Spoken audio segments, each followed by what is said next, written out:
வணக்கம் அனுகிரகம் தமிழ் சேனல் நேர்களே, நான் உங்கள் அன்பான சயின்டிபிக் வேதிக் அஸ்ட்ராலஜி பேசுகிறேன். நல்லது நினைப்போம், நல்லதே நடக்கும்.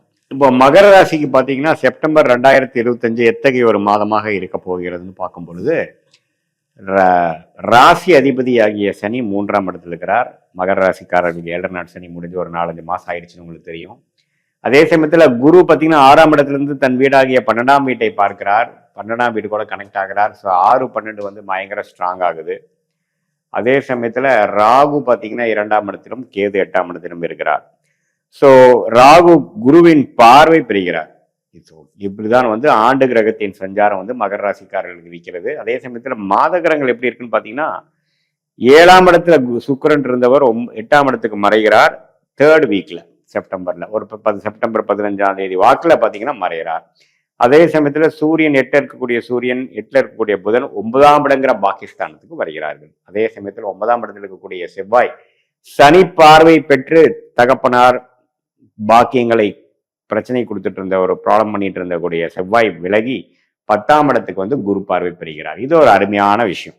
ஸோ மகர ராசிக்காரர்களுக்கு 2025 செப்டம்பர் எப்படி வரும்னு பார்த்தீங்கன்னா, மாதத்தின் முதல் 2 வாரம் பார்த்தீங்கன்னா அந்த செவ்வாய் வந்து சனி பார்வை பெற்றனாலையும் தொழில் விஷயத்துல வந்து அவ்வளவு சுணக்கங்கள் நல்ல ஒரு அமைப்புகள் இல்லாமல், லாபங்கள்ல நல்ல அமைப்புகள் இல்லாமல், தாயார் இடம் வீடு வண்டி வாகனத்துல பிரச்சனைகள் கொடுத்து கொண்டு இருந்தது. தகப்பனார் விஷயங்கள் சரியா இல்லை, பாக்கியங்கள் சரியா இல்லை, அது மாதிரி போய் கொண்டிருந்தது.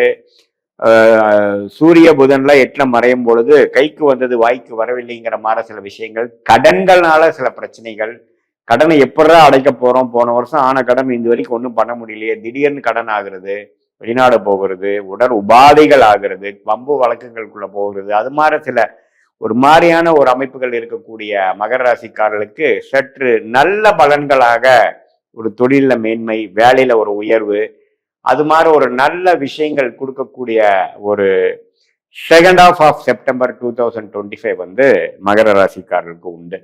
ஏன்னா செவ்வாய் குரு பார்வையில பெறுகிறார். ஸோ அப்படிங்கிறப்ப ரியல் எஸ்டேட் துறை, insurance sector, medical, pharmacy, paramedical, catering துறை, ஸ்போர்ட்ஸ் லைன்ல இருக்கக்கூடியவங்க எல்லாம் பார்த்தீங்கன்னா நல்ல பெனிஃபிட் அடையக்கூடிய ஒரு அற்புதமான மாதமாக செப்டம்பர் 2025 வந்து உங்களுக்கு இருக்கு.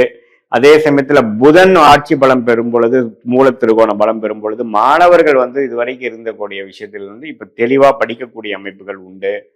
என்ன படிக்கணும், ஏது படிக்கணும், எதை குறிக்கால வச்சு படிக்கிறாங்களோ அதுல ஒரு தீர்க்கமான ஒரு அமைப்பு, அப்ரோச் அதெல்லாம் கொடுக்கக்கூடிய அமைப்பு, IT, software, accountancy, chartered accountant, அது மாதிரி துறையில போயிட்டு இருக்கிறவங்களுக்குலாம் நல்ல ஒரு தேர்ச்சி, நல்ல ஒரு இடமாற்றம், நல்ல ஒரு வேலை வாய்ப்பு, பாஸ் ஆகக்கூடிய அமைப்புகள், அது எல்லாமே கிடைக்கக்கூடிய அமைப்புகள் வந்து புதன் ஸ்ட்ராங் ஆகக்கூடிய அமைப்புனால மகர ராசிக்காரர்களுக்கு அந்த அமைப்புகள் கொடுக்கிறது. அதே சமயத்துல வெளிநாடு எதிர்பார்த்துட்டு இருக்கிறவங்களுக்கு சட்டுன்னு வெளிநாட்டுல விசா கிடைச்சு போறது, வெளிநாட்டுல இருக்கிறவங்க வெளிநாட்டிலே செட்டில் ஆகிறது, திடீர்னு வந்து இம்போர்ட் எக்ஸ்போர்ட் ட்ரை பண்ணிட்டு இருக்கிறவங்க பார்த்தீங்கன்னா கொஞ்சம் ஒரு வாய்ப்புகள் கிடைக்கிறதுக்காக நீங்க போயிட்டு வர ட்ரிப்பு வந்து கொஞ்சம் பாசிட்டிவா அமையிறது, இது மாதிரி பல விஷயங்கள் வந்து ஓரளவுக்கு அடுத்தடுத்து நடக்கக்கூடிய விஷயங்கள் வந்து பாசிட்டிவா வரக்கூடிய அமைப்புகள் கட்டாயம் உண்டு.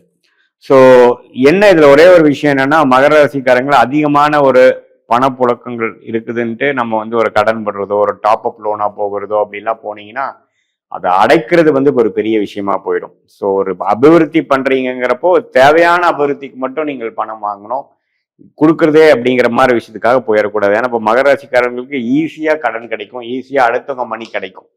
அப்படி இருக்கிறதுனால கொஞ்சம் இருக்கிற பிரச்சனையை சால்வ் பண்ணலாம், வேற வழி போகாம கடனை அடைப்பதற்கு கடன் வாங்கக்கூடிய அமைப்புகளாக போகக்கூடிய அமைப்புகள் உண்டு. என்னதான் வேலை தொழில்லாம் ஓரளவுக்கு நான் சொன்ன மாதிரி ஒரு டெவலப்மெண்ட் இருந்தாலும் பிற்காலத்துல வந்து அது உங்களுக்கு ஒரு பிரச்சனையா போயிடக்கூடாது. அதனால கொஞ்சம் கடன் விஷயத்துல, உடல் உபாதைகள் விஷயத்துல, வம்பு வழக்கு விஷயத்துல கொஞ்சம் கேர்ஃபுல்லா இருங்க. அகலக்கால் வைக்க வேண்டாம். எது பண்றோம், எது தேவையோ அதை மட்டும் எடுத்து செல்லக்கூடிய அமைப்புகள் கண்டிப்பாக மகர ராசிக்காரர்களுக்கு தேவைப்படுகிறது. அதே சமயத்துல 7 நாட் சனி எல்லாம் முடிந்து இப்போ ஓரளவுக்கு அடுத்த லெவல் ஆஃப் இதுக்கு போய் கொண்டிருக்கக்கூடிய மகர ராசிக்காரங்களுக்கு இந்த அடுத்த ஒரு அடி எடுத்து வைத்தாலும் அது ஒரு மொல்லமான ஒரு சிறு அடியா இருந்தாலும் அது வந்து பெட்டரான ஒரு விஷயத்தை நோக்கி போகணும், ஒரு லாபத்தை நோக்கி போகணுமே ஒழிய குண்டலையே நம்ம வந்து ஃபுல்லா ரொட்டேஷன்லயே பண்ணக்கூடிய அமைப்புகள் அது மாதிரிலாம் இல்லாமல் டைரக்ஷன் நம்ம எதுல போறோம் அதில் growth இருக்குமான்னு பார்த்து போகணும் அப்படின்னு நான் கேட்டுக்கிறேன். அதே சமயத்தில் கொஞ்சம் ரிசர்ச் ஃபீல்டில் இருக்கிறவங்க, பிஹெச்டி அது மாதிரி துறையில் பண்ணுறவங்க, ஹையர் ஸ்டடீஸ் பண்ணக்கூடியவங்களுக்குலாம் நல்ல ஒரு வெளிநாட்டில் போய் ஒரு இது பண்ணக்கூடிய அமைப்பு, ஒரு பேப்பர் ப்ரெசன்டேஷன் பண்ணக்கூடிய அமைப்புகள், அது மாதிரி விஷயங்கள்லாம் இருக்குது. வியாபாரிகளுக்கும் பார்த்தீங்கன்னா நல்ல ஒரு டெவலப்மெண்ட்டு, நல்ல ஒரு growth, ஒரு ப்ராடக்ட் 2 ப்ராடக்ட் பண்ணவங்களுக்கு ஒரு 3-4 ப்ராடக்ட் சேர்ந்து பண்ணுறது, நிறைய அபிவிருத்தி, அது மாதிரி விஷயங்கள் இருக்குது. இதில் ஒரே ஒரு விஷயம் வந்து ஃபினான்ஷியல் விஷயங்கள் வந்து ஈஸியாக கிடைக்கும். அது வந்து தேவையானதுக்கு மட்டும் கரெக்டாக யூஸ் பண்ணி நம்ம போகக்கூடிய அமைப்புகள் கட்டாயம் மகர ராசிக்காரர்களுக்கு அது நல்ல ஒரு மேன்மையை தரும் என்பதை நான் கேட்டுக்கொள்கிறேன். அதே சமயத்தில் பாக்கியம், அப்பா விஷயங்கள், இப்போ அப்பாவுக்கும் பையனுக்கும் சில பிரச்சனைகள் போயிட்டு இருக்கிறதெல்லாம் கொஞ்சம் சால்வ் ஆகி சில சரிய விஷயங்கள் வரும். பூர்வீகத்தில் சில பிரச்சனைகள் இருக்கிறது, பூர்வீகம் கொஞ்சம் பெனிஃபிட் வரக்கூடிய அமைப்புகள், இது எல்லாமே ஓரளவுக்கு பாசிட்டிவாக வரக்கூடிய அமைப்புகள் இருக்கு. பட் இது என்னன்னா சனியும் சூரியனும் கொஞ்சம் பார்த்துக்கிறதுனால கொஞ்சம் மிக்சடாக இருக்கும். அதனாலதான் நம்ம சொன்னோம், எது தேவையோ அதுக்கு மட்டும் நீங்க பிளான் பண்ணி பண்ணோம். எடுத்தமா கமுத்தமான்னு நம்ம வந்து தொழிலதிபர்களா இருந்தாலும் சரி, வேலை மாறுறவங்களா இருந்தாலும் சரி, இந்த வேலையை மாறக்கூடிய ஜாப் எப்படி இருக்குன்னு ஃபுல்லாக ஸ்டடி பண்ணிட்டு தான் மாறணும். நம்ம அவசரப்பட்டு மாறக்கூடிய அமைப்புகள் இல்லை. இருக்கிற இடத்துலயே உயர்வு இருந்தாலும் பரவாயில்லை. ஸோ அது மாதிரி ஒரு விஷயங்கள் தான் நீங்க பார்க்கணுமே ஒழிய, இது வந்து குருவின் சஞ்சாரம் 6-12 இருக்கிறனாலையும், சனி வந்து பாகிஸ்தானத்தை பார்க்கறதுனாலையும், பாகிஸ்தானத்திலே சூரியன் புதன் வருவதனாலையும் சில விஷயங்கள் எல்லாமே தீர ஆலோசனை பண்ணி அதுக்கப்புறம் தான் அடுத்தபடி நடவடிக்கை நீங்க எடுக்கணுமே ஒழிய எடுத்தமா கவுந்தமான்னு போகக்கூடிய அமைப்புகள் இல்லை. அதே சமயத்தில் திருமண விஷயங்களும் பார்த்தீங்கன்னா கொஞ்சம் தடைகள் இருக்கும். திருமணம் வந்து நடக்கிற மாதிரி இருக்கும், கொஞ்சம் லேட் ஆகிட்டே இருக்கும், கொஞ்சம் அந்த மாதிரி அமைப்புகள். ஏன்னா குரு பலன் வந்து இப்போ கொஞ்சம் மிஸ் ஆகுது. கொஞ்சம் போக அடுத்த வருஷத்துல தான் கொஞ்சம் நல்ல அமைப்புகள் வருது. ஸோ இப்போ பண்ணக்கூடிய அந்த திருமண தம்பதிகள் சில கருத்து வேறுபாடுகள்னால கொஞ்சம் இருக்கிறவங்களுக்குலாம் கொஞ்சம் கால அவகாசம் கொடுத்தாதான் அது சரியாகுமே ஒழிய, இந்த டைம்ல நம்ம என்ன பண்ணாலும் சில பிரச்சனைகளும் புரிதல் இல்லாத ஒரு சூழ்நிலையை தான் கொடுக்கும் அப்படிங்கிறது நம்ம தெரிஞ்சுக்கிறோம். அதே சமயத்துல மாதத்தின் இறுதி பகுதி, அதாவது 3rd and 4th வீக் பார்த்தீங்கன்னா சில பாசிட்டிவான சேஞ்சஸ், சில பிரச்சனைகள்ல 1-2-3 பிரச்சனைகள் விலகிற மாதிரியும், சில பிரச்சனைகள் சால்வ் ஆகிற மாதிரியும் சில நல்ல அமைப்புகள் கண்டிப்பா வரதான் செய்கிறது. மெயினா இந்த டெக்னிக்கல் துறையில் இருக்கிறவங்களுக்கு மேன்மை, இந்த மாதிரி மெடிக்கல் இன்சூரன்ஸ் அது மாதிரி துறையில் இருக்கிறவங்களுக்கும் நல்ல மேன்மையை கொடுக்கக்கூடிய இந்த அமைப்பு இருக்குங்க. அப்புறம் பார்த்தீங்கன்னா 3ஆம் இடத்துல சனி இருக்கிறதுனால உறவுகளில் பார்த்தீங்கன்னா இளைய சகோதரர்கள், இளையவர்கள்கிட்டலாம் கொஞ்சம் கேர்ஃபுல்லாக இருக்கணும்.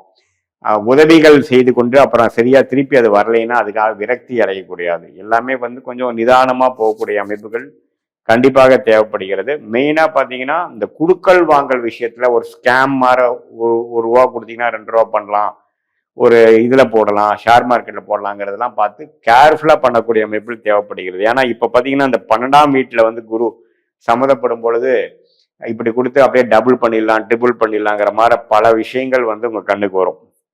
ஸோ அப்படிலாம் நீங்க பண்ணாம கொஞ்சம் கேர்ஃபுல்லா இருந்துதான் இப்ப பண்ணக்கூடிய ஒரு காலகட்டமாக மகர ராசிக்காரர்களுக்கு 2025 வருகிறது.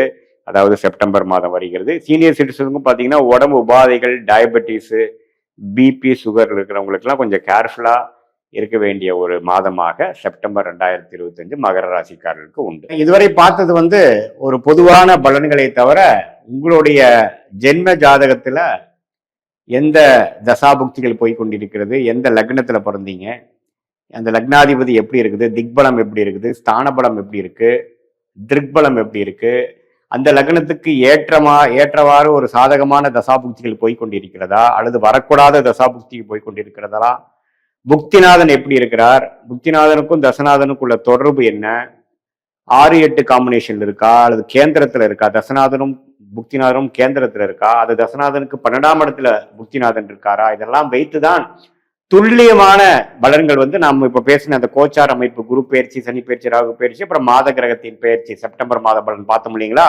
அந்த பயிற்சி பலனையும் இப்ப நாம பார்க்கக்கூடிய அந்த துல்லியமான தசாபுக்திகளும் உங்களுடைய பிறந்த தேதி, பிறந்த நேரம், பிறந்த ஊரை வைத்து நம்ம சேர்த்து வைத்து பார்க்கும் பொழுது இன்னுமே நெக்ஸ்ட் வரக்கூடிய காலகட்டம், அடுத்து வரக்கூடிய ஷார்ட் டேர்ம் 3 மாதம் 6 மாதம் எப்படி இருக்க போகிறது, அடுத்து வரக்கூடிய 2 வருடம் 4 வருடம் 6 வருடம் எப்படி இருக்க போகிறது, அடுத்த வரக்கூடிய தசாபுக்திகள் எப்படி இருக்கு, இப்போ கேட்கக்கூடிய கேள்விக்கு என்ன பதில் கொடுக்குது, சாதகமான ரிசல்ட்ஸ் எதிர்பார்க்கலாமா, அல்லது கொஞ்சம் டிலே இன் அவுட்கம் எதிர்பார்க்கலாமா, அல்லது உடனே நல்ல விஷயங்கள் நடக்கக்கூடியதாக இருக்குதுங்கிறது எதிர்பார்க்கலாமாங்கிறது உங்களுடைய ஜென்ம ஜாதகத்தை துல்லியமாக ஆராய்ந்து இப்ப நம்ம பேசின அந்த பெயர்ச்சி பலனையும் கோச்சார பலனையும் சேர்த்து வைத்து பார்க்கும் பொழுது துல்லியமான பலன்களை எடுத்து அது மூலமாக நீங்க வாழ்க்கை முடிவுகளை எடுத்து இந்த சயின்டிபிக் வேதிக் அஸ்ட்ராலஜி முறை மூலமாக நல்ல ஒரு பலனை நீங்கள் அனுபவித்து வெற்றி பெற முடியும் என்று இந்த வீடியோவில் கேட்டுக்கொள்கிறேன். மீண்டும் மற்றொரு காணொலியில் சந்திப்போம். நன்றி, வணக்கம்.